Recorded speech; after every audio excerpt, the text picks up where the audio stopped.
Organization structure that we created in such a way that people can grow horizontally, people can grow vertically, and people can grow diagonally as well. The beauty of India is when the tier 2 cities actually mature, the tier 3 cities would be ready to take the pressure off. There's a lot of product engineering skills available in Pune.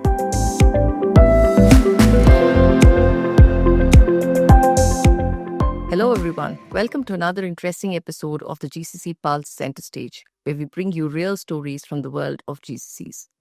My guest today is Kailash Maisekar, the country head of Idox. Our conversation today hovered around multiple topics, including how you can bring in regulatory and compliance-related work to India, how he has been able to successfully contain attrition, and also how he has partnered with the hub on critical business value initiatives such as mergers and acquisitions. I thoroughly enjoyed the conversation. I hope you do too. Thank you. Hi, Kailash. Welcome to the GCC Pulse CentreStage podcast. We're super excited to be hosting you today and looking for a wide range of conversations that we want to touch upon. Thank you very much, Krishma. Happy to be here, and thank you very much for inviting me here. Kailash, let's get started, right? The GCC landscape has been evolving, and it has been evolving tremendously. It started by calling itself as captives. At one point of time, it was an offshore delivery center and whatnot. Today, there is a definite shift in terms of GCC being the innovation hub or the value-added hub for adding value to the business, to the IT organization, to the hub. Now, it sounds fantastic with the jargon and everything. But then what exactly do you mean when we say that, it is adding value to the business, it is adding value to the IT organization overall? That's a great question. A lot of forums have been talking about what's the value that, and there are a number of people, number of consultants, number of, people who have interest in the GCCs have been defining the value in many different ways. From my point of view, value is actually has a different definition for different GCCs, right? Some GCCs value precision of delivery. For example, you are a back office GCC. You are expected only to churn out transactions over transactions. And with every transaction, you are expected to increase your productivity. That's value for them. No one GCC would have a single common definition of value. So we started off, as an engineering unit, where we were doing a lot of engineering work to begin with. Unlike other GCCs who started with back office, we actually started off with engineering. And moving from engineering, slowly we started doing a lot of back office stuff as well. And then, we came to a point where we started realizing that, okay, we've got the scale now. We are perfectly aligned with the strategies of HQ. We've got a growing list of services. We are now well-rounded in terms of, capabilities that we need within the organization. We also have built domain capabilities. We've built strong technical and engineering capabilities. We even know how the workflows actually, run within the organization. So we thought, why not we elevate ourselves to offer more services to parent and the group companies. And one of the services was, can we also participate in the M&A services of the group companies or the parent company? And that's what is the value for us, that constantly evolving the list of services that we provide to our parent and the group companies is a value for us. And the bedrock for this, the value is how we are elevating ourselves in terms of knowledge, in terms of strategies, in terms of the services, in terms of the capabilities, and finally, how well we are able to execute. So just to give you a glimpse of it, for example, if there's an M&A, we typically get involved in due diligence. Because we have a worldview of our group and the parent companies, we are in a better position to actually look at the global processes, global workflows, global technology stack. And we've been kind of able to create some playbooks. So what that happens is it actually gives the capabilities to do a better due diligence, before we actually get into any conversations in terms of, acquisition. And then once the acquisition is made, we kind of use those playbooks to now start looking at how do we now do the post-merger integration. What are those areas in terms of technology, people, processes that we can fast track? So I think, that's what is our definition of value, where we are constantly evolving our services, increasing the number of services, and then taking our more and more value added services to our parent company and our group companies. If I want to rephrase what you just said, the value depends on the goals with which the GCC was first established, right? And then based on that, you need to be integrated well with the parent organization, understand what their business goals are, understand how the technology landscape is before you are able to actually bring in the value added services that we spoke about. If I could just take the example of the one that you mentioned, which was mergers and acquisitions.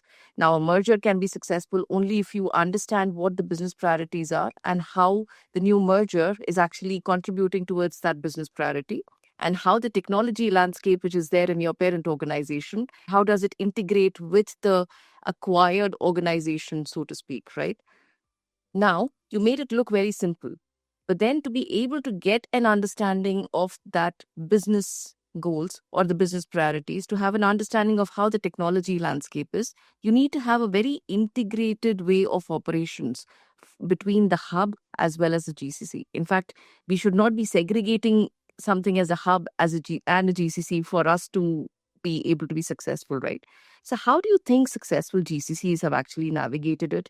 How has the cultural changes, been integrated with the way the organization is? How the organization has evolved to accommodate or to make sure that the GCC feels an integral part of their systems? Weave that back to the previous question that you asked, that the what is the value that you want to generate to your parent and the group companies, right?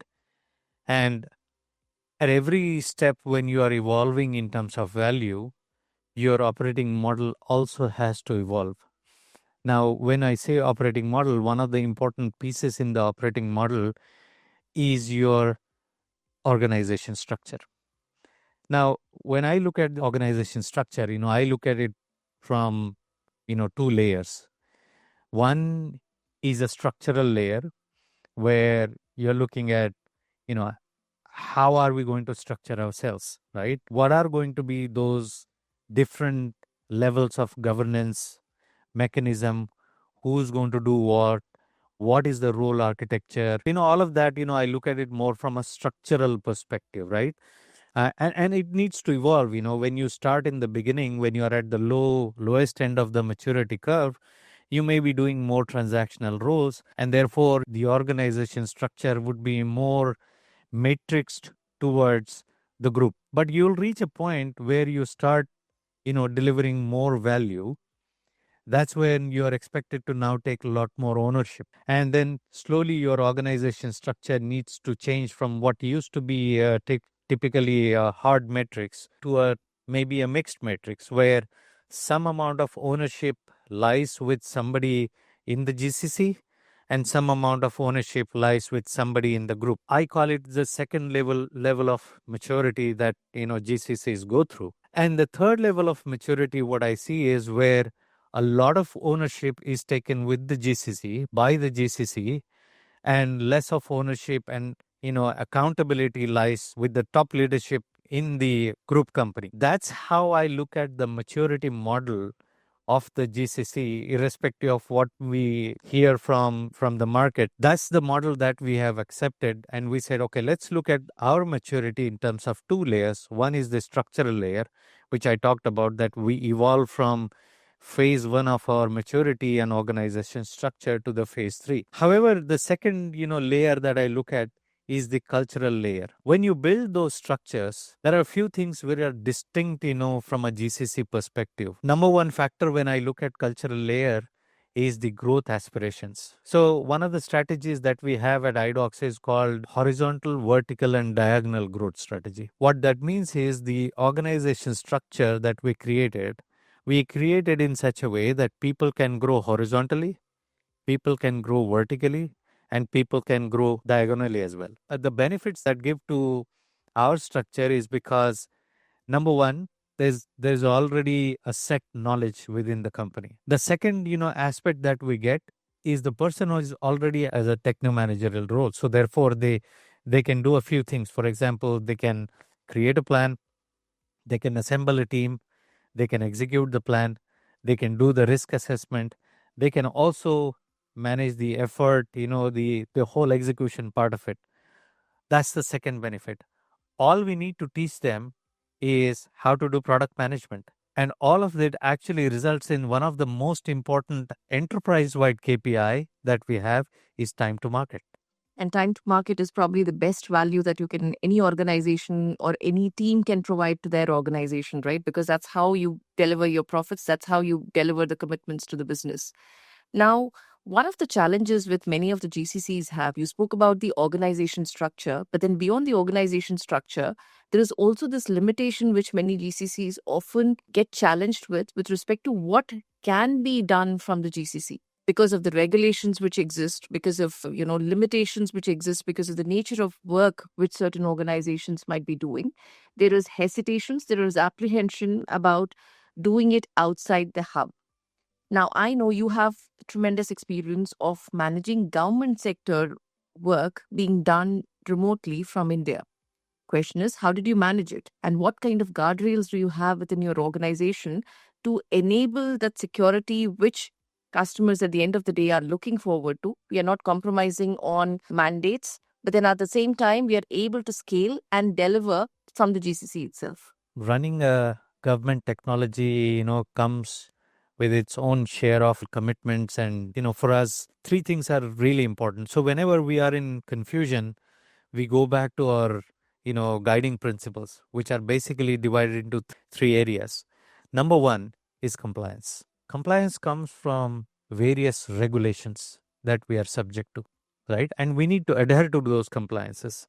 While domain knowledge is really important, for our people, having those trainings on compliances is also very important, especially the data protection, security, US GAAP, audit trails.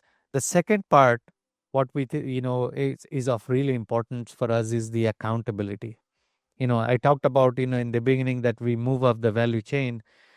As we are moving from phase 2 to phase 3 of our value chain, there's a lot more accountability on the GCC now, as opposed to be in the phase 1. It used to be with our groups, team members.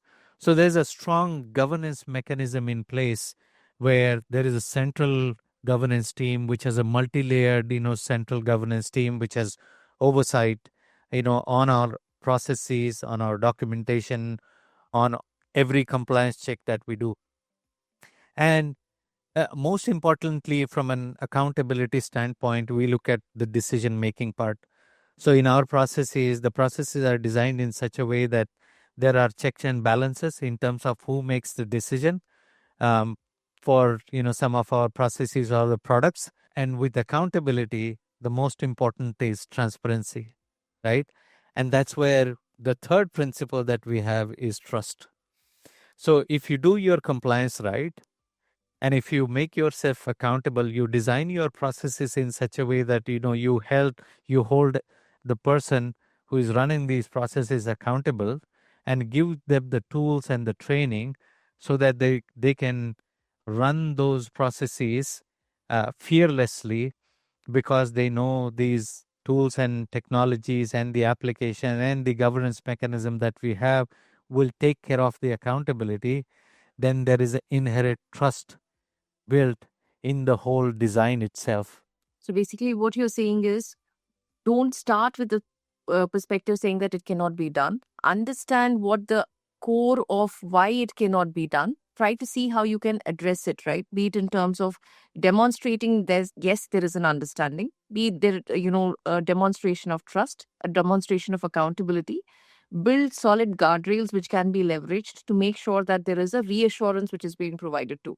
And if you've been able to do that for government, as you just suggested, I'm sure other GCCs will be able to do it, or will be able to navigate key functions which they have been apprehensive about bringing it to India, by making sure that they understand what is the core of why they are not able to move it.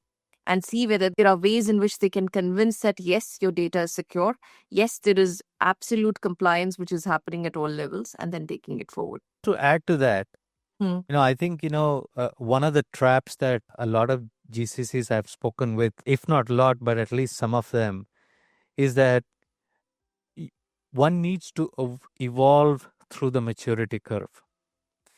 And, some of the GCCs that I've spoken with are trying to do everything in the phase one itself. So start slow, start right, and then make sure that you understand what you want to and where you want to be, and then scale accordingly. You spoke about the right people, the right processes, and the right strategy. But there is another factor to it, which is the right location. And one of the things which many of the GCCs today struggle with, Kailash, is where do I go and set up my GCCs in? Should I still go for the tier one, where I do have the availability of talent, but then it is already saturated?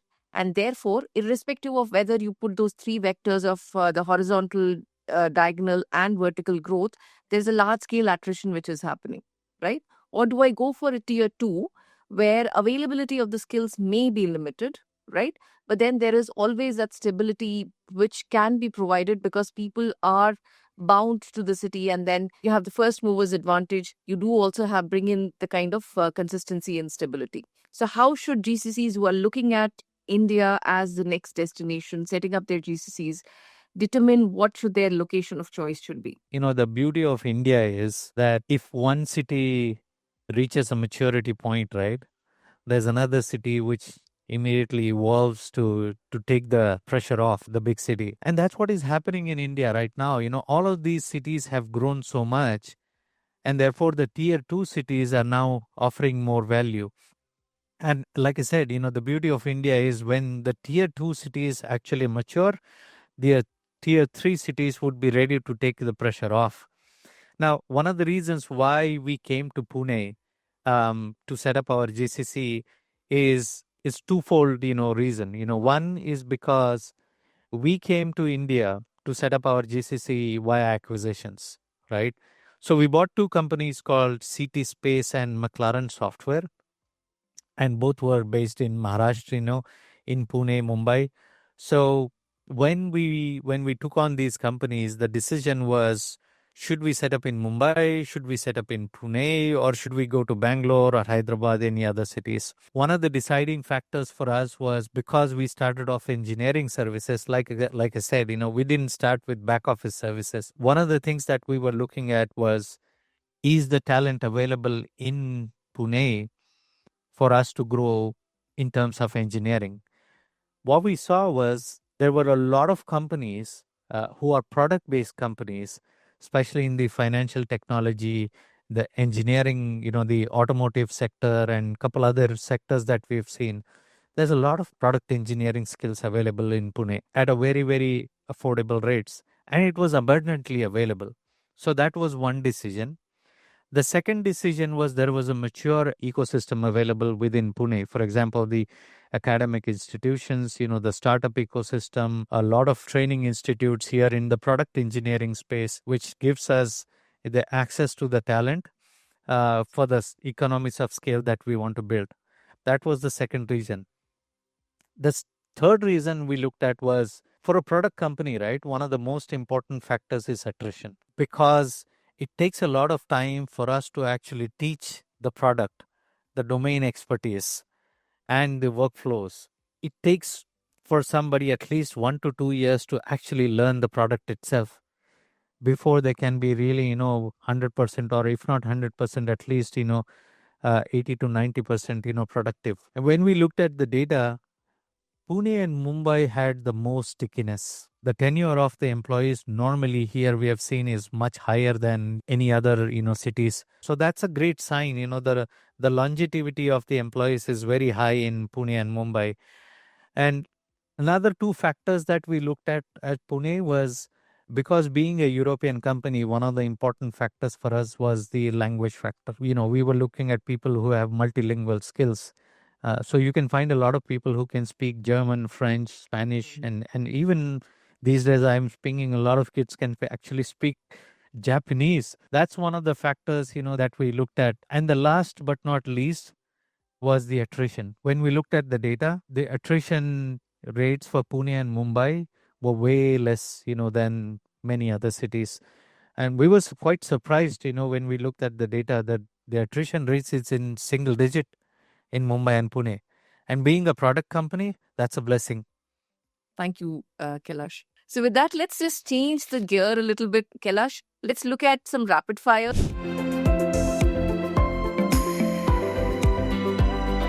You spoke about how you need to start short, you need to start small, you need to start it right and then grow.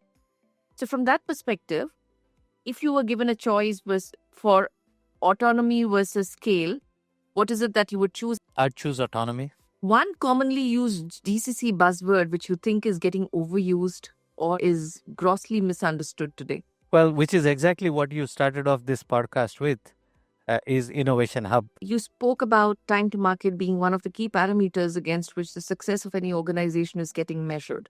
If we were to evaluate the success of GCC using any other metric apart from the time to market, what do you think that should be? Oh, it will be clearly, what is the impact that we are creating for the organization, the parent organization. Wonderful. You've had more than a decade in the GCCs now. If it were to be converted into a book or a movie title, what do you think that would be? I think Swades, the Shah Rukh Khan movie, Swades, We the People, would be a right definition. Ladies and gentlemen, that was Kailash for you, channeling his own inner Shah Rukh Khan to deliver differentiation, deliver value for his organization, and inspiring others as he does so. Thank you, Kailash, for such an engaging conversation. Thank you for being with us today. Thank you very much, Krishma.